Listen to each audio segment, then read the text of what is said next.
A West Michigan woman is being accused of abandoning hundreds of animals at a rescue that she started in Honduras. Now, another West Michigan rescue is stepping up to help. News 8's Taylor Morris in studio tonight with more on what's being done to save the animals. Taylor. Yeah, Brian, the mission is called Hope for Honduras. Michele's rescue, which is based in Grand Rapids, says hundreds of dogs, cats, horses, and chickens were left in Honduras by a West Michigan woman who started her organization there a few years ago. We do want to warn you, some of the images we are about to show you are disturbing. The amount of dogs that are here, the amount of things that I'm seeing,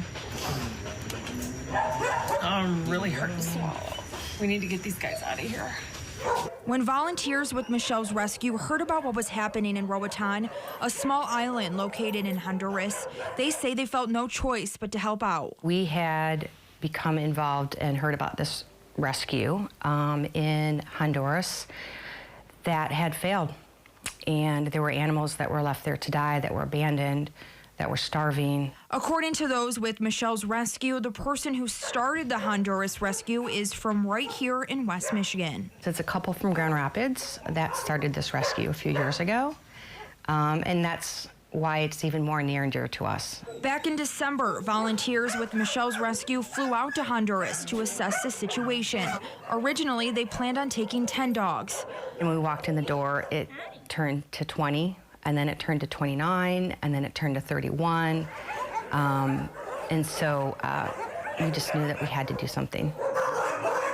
When they arrived, they say the conditions the dogs were living in were far worse than they ever could have imagined. They were still cramped into small pens. The majority of all the floors were dirt.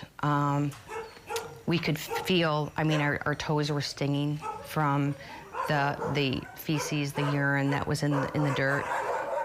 We could see that the posts of these enclosures were being chewed through because the dogs didn't have toys, and they were aggravated.